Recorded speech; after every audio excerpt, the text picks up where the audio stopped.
चुनाव की घोषणा के बाद ये दूसरी प्रेस कॉन्फ्रेंस से पहले एक बार आपसे मुलाकात हुई इलाके में एनुअल। इसकी आवाज़ बढ़ सकती है सर?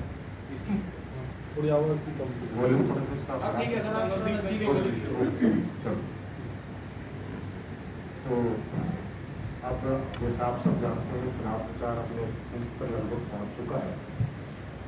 तो आप सभी के माध्यम से तो मैं जिले के सभी मतदाताओं से अपील करूंगा कि ज़्यादा से ज़्यादा संख्या में मतदान करें, बगैर किसी भय के, बगैर किसी प्रलोभन के अपनी इच्छा अनुसार मतदान करें। आपका मतदान पूरी तरह मुक्त है। जो कैंडिडेट्स चुनाव मैदान में हैं, जो राजनीतिक दल हैं, उनसे भी अनुरोध है कि आदर्श आचार संहिता, आदर्श चुनाव आचार संहिता का पालन करें। अभी धीरे धीरे हमारे को सी विजिल पर और अन्य ऐप्स के ऊपर जो कंप्लेंट्स है वो मिल रही है। हमारी जो फ्लाइंग स्क्वाड टीम्स हैं वो साथ ही साथ उनका निराकरण कर रही हैं। और आपको जानकर ये हर्ष होगा कि हमारे जिले में जो सी विजिल ऐप के माध्यम से जो कंप्लेंट्स हमें प्राप्त हो रही है, माननीय चुनाव आयोग के निर्देश थे कि 100 मिनट के अंदर उसका निराकरण कर दिया जाए। तो वो हमारे यहाँ पर 77 मिनट्स की एवरेज रिस्पॉन्स टाइम हमारा आ रहा है। एवरेज 77 मिनट्स में हम उस कंप्लेंट का निराकरण कर रहे हैं। कितनी कंप्लेंट आ चुकी है? मेरे ख्याल से लगभग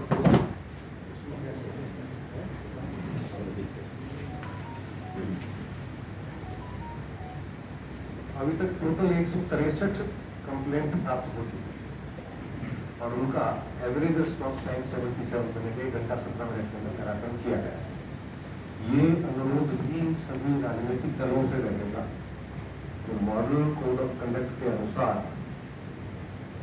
सार्वजनिक स्थान पर किसी भी प्रकार की चुनाव प्रचार सामग्री का लगाना अलाउड नहीं है। अभी तक हम उनको रिमूव करते रहे हैं, लेकिन अगर आवश्यकता पड़ी तो defacement of public property act के तहत भी हम कार्य करें।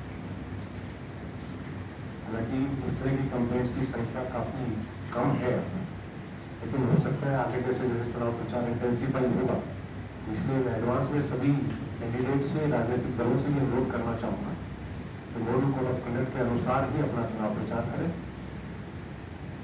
कोई भी प्रचार की गतिविधि, चाहे वो जनसभा है, चाहे वो रोड शो है, वो निर्धारित अधिकारी से, चाहे वो ARO से परमिशन लेनी है, चाहे वो DO से परमिशन लेनी है, वो ऑनलाइन सुविधा ऐप पर उपलब्ध है।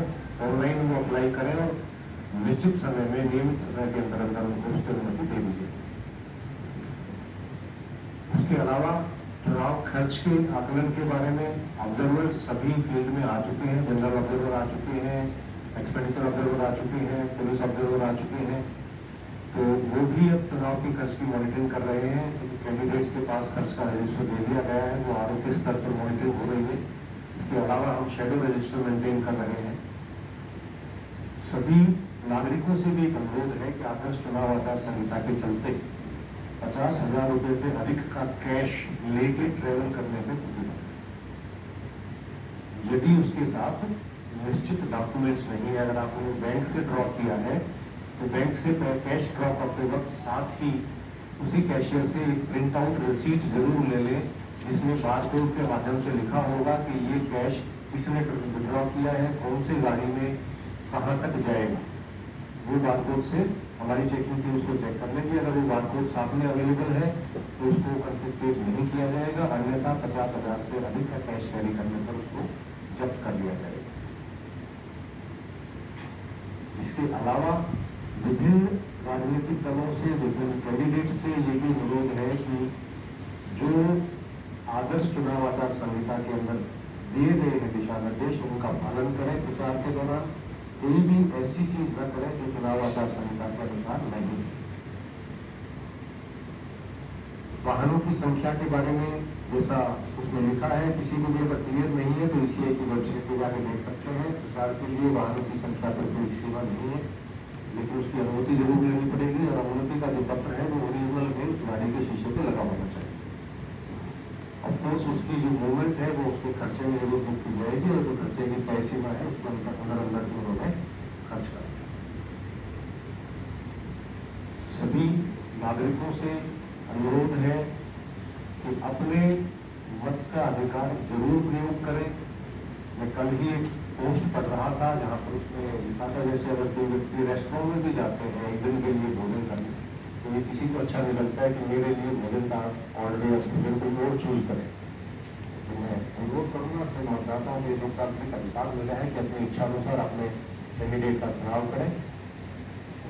सभी पोलिंग स्टेशंस के ऊपर समुचित व्यवस्था की गई है। लू की स्थितियां जो बनी हुई है, भीषण गर्मी की स्थितियां बनी हुई है, उसको ध्यान में रखते हुए शेड की व्यवस्था की गई है। बहादुरगढ़ और झज्जर में क्यू मॉनिटरिंग ऐप का भी इस बार पायलट ट्रायल किया जा रहा है, जिसके अंतर्गत हर आधे घंटे में किस बूथ के सामने कितनी लाइन लगी है इस वक्त वोटर्स की, वो अपडेट किया जाएगा और वोटर को अपने घर बैठे उसका पता चल सकता है कि वो घर से निकलने से पहले निर्धारित करने की इस वक्त लाइन कम है तो मैं जाकर अपना वोट का इस्तेमाल करूँ।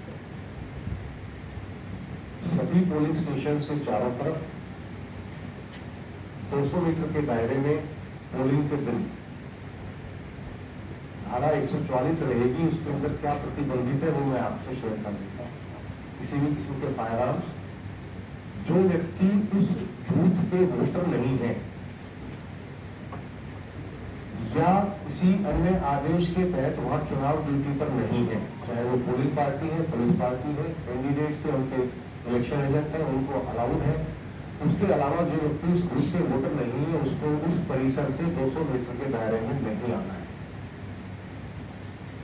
अतिरिक्त आप अपना चुनाव प्रचार करें, वो अलग विषय है, अपने इच्छानुसार कीजिए, लेकिन पोलिंग को पूर्णतः शांतिपूर्ण, निष्पक्ष और पारदर्शी बनाए रखने के लिए प्रशासन द्वारा सभी प्रयास किए गए हैं।